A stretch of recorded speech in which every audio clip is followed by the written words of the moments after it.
The business was practically settled from the moment I never followed him. It was a pitiful surrender to agitation, but my being aware of this had somehow no power to restore me. I only sat there on my tomb and read into what my little friend had said to me the fullness of its meaning, by the time I had grasped the whole of which I had also embraced, for absence, the pretext that I was ashamed to offer my pupils and the rest of the congregation such an example of delay. What I said to myself above all was that Miles had got something out of me and that the proof of it, for him, would be just this awkward collapse. He had got out of me that there was something I was much afraid of and that he should probably be able to make use of my fear to gain, for his own purpose, more freedom. My fear was of having to deal with the intolerable question of the grounds of his dismissal from school, for that was really but the question of the horrors gathered behind. That his uncle should arrive to treat with me of these things was a solution that, strictly speaking, I ought now to have desired to bring on, but I could so little face the ugliness and the pain of it that I simply procrastinated and lived from hand to mouth. The boy, to my deep discomposure, was immensely in the right, was in a position to say to me, either you clear up with my guardian the mystery of this interruption of my studies, or you cease to expect me to lead with you a life that's so unnatural for a boy. What was so unnatural for the particular boy I was concerned with was this sudden revelation of a consciousness and a plan. That was what really overcame me, what prevented my going in.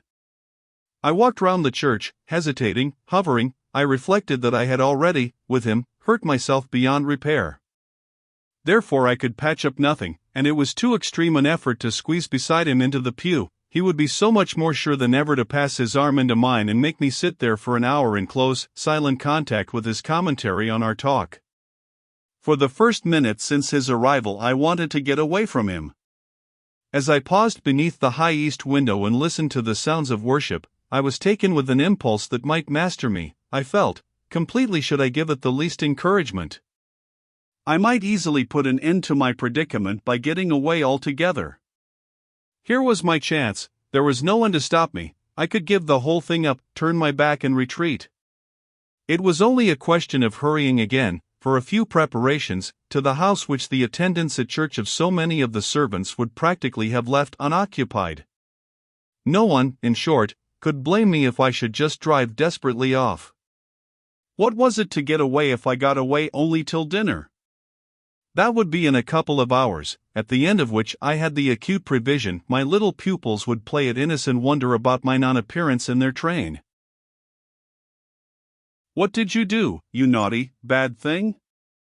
Why in the world, to worry us so, and take our thoughts off, too, don't you know, did you desert us at the very door? I couldn't meet such questions nor, as they asked them, their false little lovely eyes, yet it was also exactly what I should have to meet that, as the prospect grew sharp to me, I at last let myself go. I got, so far as the immediate moment was concerned, away. I came straight out of the churchyard and, thinking hard, retraced my steps through the park. It seemed to me that by the time I reached the house I had made up my mind I would fly. The Sunday stillness both of the approaches and of the interior, in which I met no one, fairly excited me with a sense of opportunity.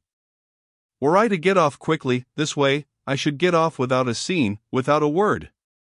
My quickness would have to be remarkable, however, and the question of a conveyance was the great one to settle.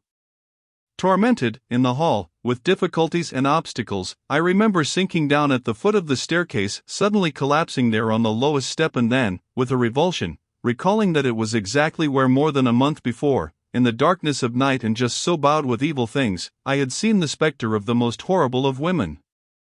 At this I was able to straighten myself. I went the rest of the way up. I made, in my bewilderment, for the schoolroom, where there were objects belonging to me that I should have to take. But I opened the door to find again, in a flash, my eyes unsealed. In the presence of what I saw I reeled straight back upon my resistance.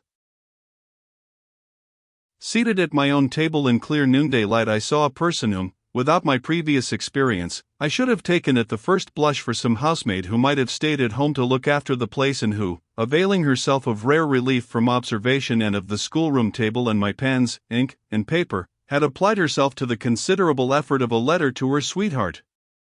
There was an effort in the way that, while her arms rested on the table, her hands with evident weariness supported her head, but at the moment I took this and I had already become aware that, in spite of my entrance, her attitude strangely persisted.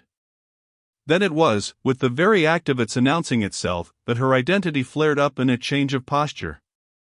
She rose, not as if she had heard me, but with an indescribable grand melancholy of indifference and detachment, and, within a dozen feet of me, stood there as my vile predecessor. Dishonored and tragic, she was all before me, but even as I fixed and, for memory, secured it, the awful image passed away. Dark as midnight in her black dress, her haggard beauty and her unutterable woe, she had looked at me long enough to appear to say that her right to sit at my table was as good as mine to sit at hers. While these instants lasted, indeed, I had the extraordinary chill of feeling that it was I who was the intruder. It was as a wild protest against it that, actually addressing her, "You terrible, miserable woman," I heard myself break into a sound that, by the open door, rang through the long passage and the empty house. She looked at me as if she heard me, but I had recovered myself and cleared the air. There was nothing in the room the next minute but the sunshine and a sense that I must stay.